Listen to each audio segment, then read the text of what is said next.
The night Cole Mercer found the girl in his barn started with a sound that did not belong to cattle or wind. A sharp breath pulled too fast, fear breathing through old pine boards. He had ridden back late from the south pasture, moon hanging low and red like a warning. When his horse spooked near the doors, Cole slid down slow, hand near his belt, heart still sore even years after burying his wife. Grief had taught him to listen harder than most men. Inside the barn, the smell of hay and leather mixed with something human, sweat and panic. He stepped in quiet, boots soft on dirt, and there she was curled behind the feed bins, hair tangled, dress torn, eyes wide as a cornered deer. The West was full of runaways and trouble, but this felt heavier. Like fate, reaching out with both hands, she tried to bolt when she saw him, knocking over a bucket, the clang echoing like a gunshot. Cole caught her arm, gentle but firm, telling her easy now, easy, his voice rough from years of dust and silence.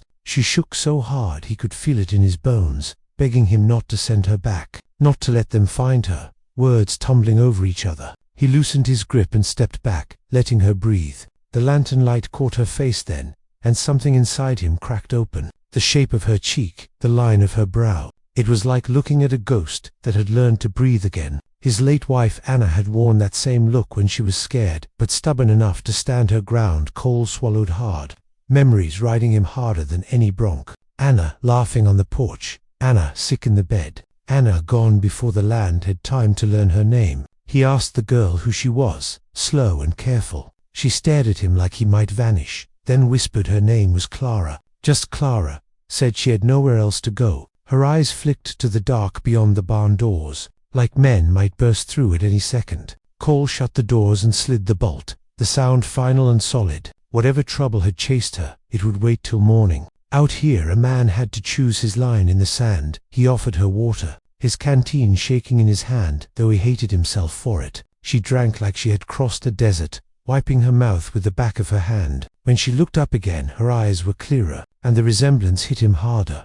He asked her straight if she had kin. She hesitated, then said she had a sister once. Voice breaking, said her sister married a rancher out west, but she had not heard from her in years. Cole felt the barn tilt, the world narrowing to that one sentence. He asked her the sister's name, already knowing, when she said Anna. The lantern flickered like it understood the weight of truth. Silence stretched between them, thick as molasses. Clara's face drained of color as she read the answer in his eyes. "You are him," she whispered, and Cole nodded once, the motion stiff and painful. He told her Anna had died 3 winters back, sickness that no doctor could chase away. Clara folded in on herself with a sound like something tearing, grief raw and new even though the loss was old. Cole did not touch her at first. He had learned grief could be skittish, but when she leaned into him, he wrapped his arms around her, steady as a fence post. The barn holding their sorrow like a witness that would never speak. When Clara could breathe again, she told him why she ran.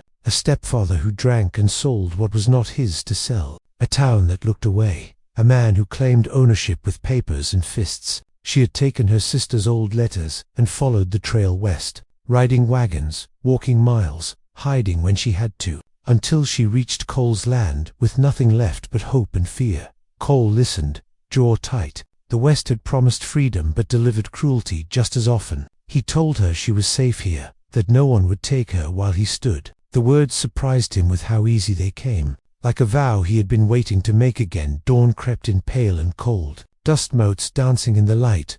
Cole set her up in the tack room with a blanket and bread, told her to rest. He would think on next steps. As he walked back to the house, the memories followed. Anna's handwriting in the margins of ledgers, Anna's boots by the door. Now her sister sleeping in his barn. Fate had a mean sense of humor, but maybe also mercy. He stood on the porch and watched the land wake up, wondering what Anna would have wanted, knowing in his bones the answer would not have been turning Clara away. By mid-morning riders appeared on the horizon. 3 men moving fast, dust rising like trouble made solid. Cole's hand curled into a fist. Whatever Clara had fled had found her trail. He checked his rifle.com, settling over him like an old coat. The barn doors stood quiet behind him, holding more than hay now, holding family. And as the riders drew closer, Cole knew the lonely years were done. The past had caught up, and the future was about to demand a hard choice. One he was ready to make. The riders reached the fence just past noon. 3 men sitting high and careless like the world owed them answers. Cole stepped out into the open ground, slow and steady, rifle resting easy in his hands, not pointed yet, but not hidden either. The lead rider was thick through the shoulders, with a red face burned raw by drink and sun. His eyes slid past Cole toward the barn like he could smell fear. He asked, polite enough, where the girl was, said she belonged to him by law and paper. Cole answered just as polite that no girl belonged to any man on this land. The wind carried the tension tight as wire, horses shifting, dust settling. Clara watching through a crack in the barn wall, with her heart beating loud enough she was sure they could hear it. The red-faced man laughed and waved a folded document, shouting about debts and guardianship and promises made in back rooms. Cole listened without blinking, every word hardening his resolve. He thought of Anna standing up to men twice her size, chin high, voice calm, and he felt her strength settle into his spine. He told the writer papers meant nothing, bought with fists and whiskey, that if they wanted trouble they were welcome to it, but they would leave empty-handed. The other 2 riders exchanged looks, measuring the rancher, the rifle, the land that offered little cover. The West taught men fast when to push and when to back off. But pride was a stubborn beast. The first shot cracked the air before Cole expected it, a warning round thrown into the dirt at his feet. Clara gasped inside the barn. Cole did not flinch. He raised his rifle and fired clean over the shooter's head, splintering fence rail, close enough to speak plain without killing. The horses reared, 1 man swore, and suddenly the standoff tipped into chaos. Dust and shouting, Cole moving with practiced calm, herding them back from the barn, letting the land work with him. When it ended, the riders turned tail and fled, promises of sheriffs and rope thrown over their shoulders like curses. The silence afterward rang louder than gunfire. Cole went to the barn at once, finding Clara shaking but standing, her eyes searching him like he might vanish again. He told her they were gone for now, and she broke then, tears cutting paths through dust on her cheeks, thanking him in broken breaths, apologizing for bringing danger. Cole stopped her, gentle but firm, telling her this was her sister's home, and that made it hers too. The words surprised him again, heavy with meaning. Clara looked at him like she was seeing the shape of her future for the first time. Fragile but possible. That night they sat at the kitchen table long after the lamp burned low, talking through years they had both lost to grief and distance. Clara told stories of Anna as a girl, stubborn and kind, sneaking extra bread to neighbors worse off. Cole shared the woman Anna became, strong on horseback, soft with hurt calves and lonely men, laughter threading through sorrow until it felt almost holy. Outside the coyotes sang, and the house did not feel empty for the first time since winter 3 years past.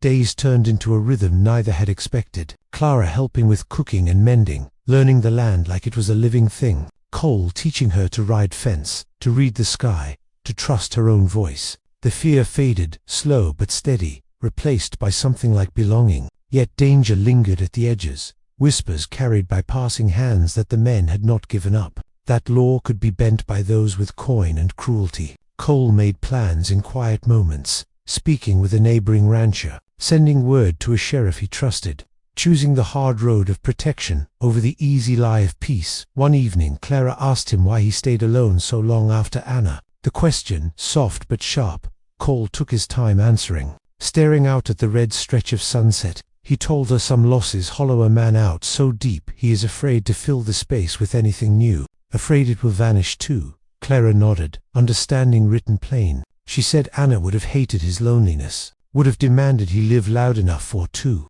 The words landed like a blessing and a challenge. Cole felt something shift, not love yet, but the door cracking open to life continuing. When riders appeared again days later, they did not come fast or loud. They came with a badge this time, but Cole was ready, papers in hand, witnesses standing firm, truth sharpened by resolve. The confrontation was colder but just as dangerous, and when it ended, Clara's claim to her own life was finally spoken aloud and accepted. As the men rode away for good, Cole watched the dust settle and knew the ranch had changed forever. It was no longer just a place of memory and mourning. It was becoming a home rebuilt from blood, courage, and the quiet promise of tomorrow. After the lawmen rode off and the dust finally settled for good, the ranch seemed to breathe out a long-held breath, the land stretching quiet and wide under a sky that felt kinder somehow. Clara stood beside Cole at the fence line, the wind tugging at her hair. and for the first time since he had known her, she was not watching the horizon like it might betray her. She smiled, small and uncertain, a smile that asked permission to exist. Cole told her she could stay as long as she wished, not as a guest, and not as a debt owed, but as family. The word family sitting between them, heavy and warm. Clara swallowed and nodded, tears shining but not falling. The past had chased her hard, but here it finally loosened its grip. Weeks turned into months, and the ranch changed in ways Cole could feel in his bones. Laughter found corners it had forgotten. The house smelled of bread and coffee instead of dust and silence. Clara grew stronger, surer, riding out alone some mornings and returning with stories of hawks and wildflowers. She spoke of wanting her own small spread someday, a place earned by her own hands, and Cole encouraged it even when the thought twisted something inside him. Love did not mean possession.